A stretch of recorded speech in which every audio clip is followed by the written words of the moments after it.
why I agree with you without you knowing that I'm agreeing with you is that it's not just about Buhari. The reason is this. We have talked about this budget that has become very explosive, as it were. Has it occurred to you that this budget that we are discussing today, as fraught with all manners of corrupt figures and padding and all of that, that does not have any difference with the budgets that we had earlier passed? How? What is the difference? Is the man who is in the saddle. Some 2 years back, I sat particularly on this seat and I queried Goodluck Jonathan's budget on, what was it again? Kitchen utensils, 283 million.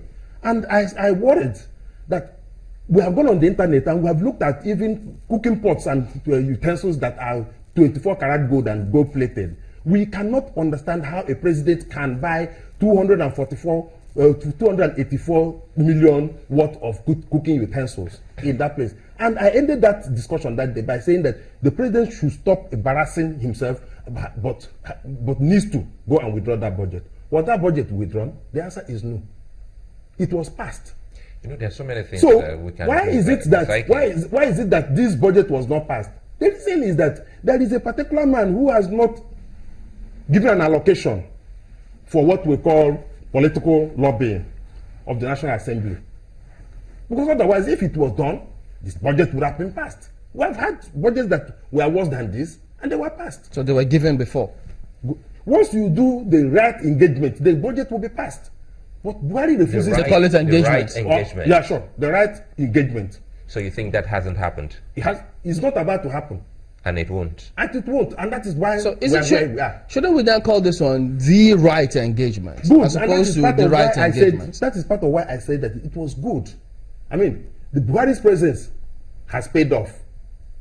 Instead of vilifying Buhari on this budget, even though to an extent the buck stops on his table because he couldn't have brought a budget that is fraught with such irregularities to the National Assembly. Granted that he didn't go through it and all of that, but ordinarily, like they will say in science, at NTP, at normal temperature and pressure, that budget was going to pass. In short, you would have just it's been passed because there's there's cooperation between the legislature and the executive, and we do not want to delay them and all of that.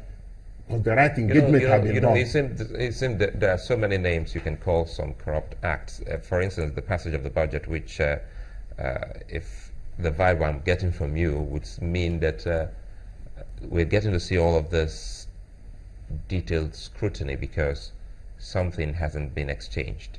Beautiful. The reason is, if what used to happen had happened, we won't be here talking about. In short, the rest of us who are like public commentators will talk about this laying of cable from one driver's plate to the 200 and something million. Why? What kind of cable is it? Is it gold cable? And we'll shout our voices for us. It will be passed. Why would a state house that had just been renovated, as a matter of fact, the construction company had not even removed all their scaffolders, because I mean the president took some time before he moved into that place. There is a budget for its renovation already. The pets are still wait and all of that. It will be passed, and it has always been passed that way. I'm just wondering. It is just because what was supposed to be done had not been done, and that is why. Because of the one man who is there, and it shouldn't be. It should be an institutional. Good. That's part of why I say I agree with I agree with Chamberlain that Buhari was there is there today.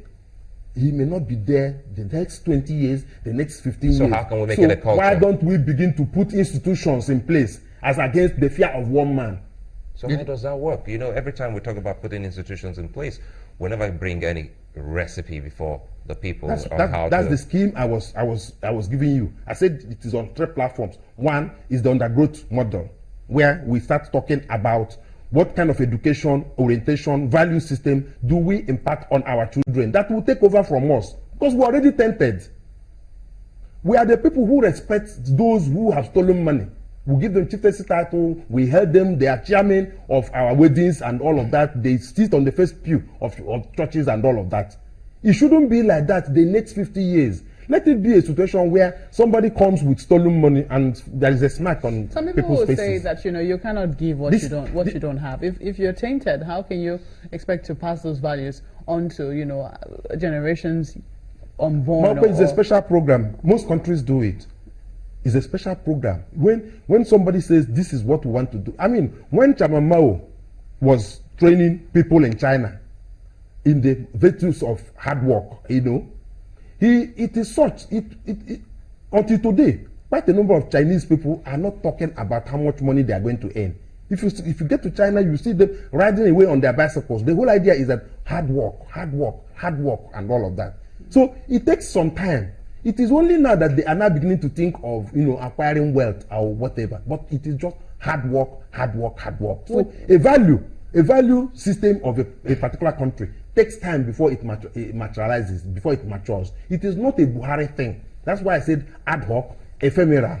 But you see, the sensational part of it that I'm talking about is the one that we go abroad giving an impression that everybody is corrupt in this country because of the number of people that have been stolen. I mean, the number of people that are involved in stealing. Indeed, quite recently, I think it was the Minister for Information that said we used about 2 billion to re-roof either National Theatre or one of those houses. But that news didn't get traction. It just lasted for about 2 years, 2 days or thereabout. So by the time you are talking about this, you are, without knowing it, populating the data bank of Transparency International.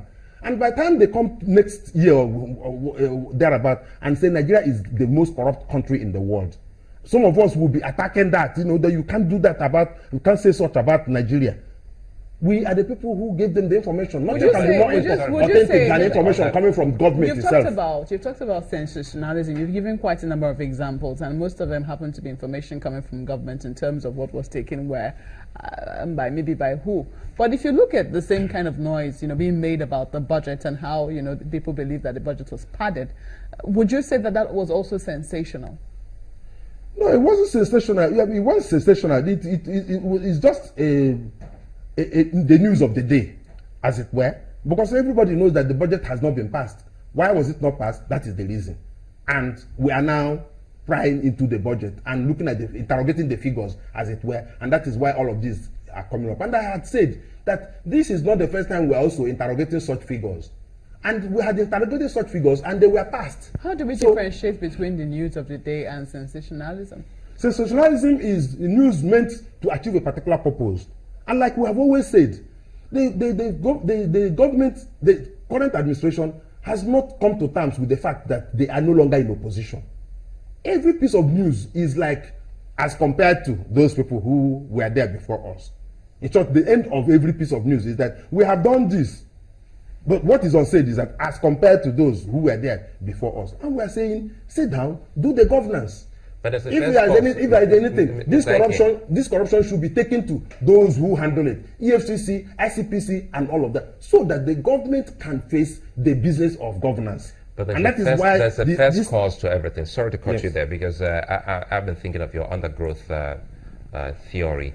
You must start from the top, and it would seem as if it was Obafemi Awolowo that's talked about the log. Using the analogy, talking about the log, you have to take off the log on top before you can get to the bottom. We have already a full plate, so it would seem as if the president is overwhelmed by what he's seen in office. So he has to do what he's doing now before we get to that undergrowth. So what he's doing now is taking up what you did say before we get to the youth or to the children. Getting the institutions in place, you need the right people to strengthen institutions. So you can't get institutions without the right persons. Do we have the right persons in some of these institutions that we would want to see entrenched in our society? Yes, Nigeria is blessed with very good persons. They are all over the place. They don't necessarily need to be in political parties. That is the mistake we make. We always look around for our poster boys, those who helped us campaign, those who are supposed to have been, chairman of political parties, either at the state level or whatever, and we give them assignments to do. The reason is that because they share the same vision with us.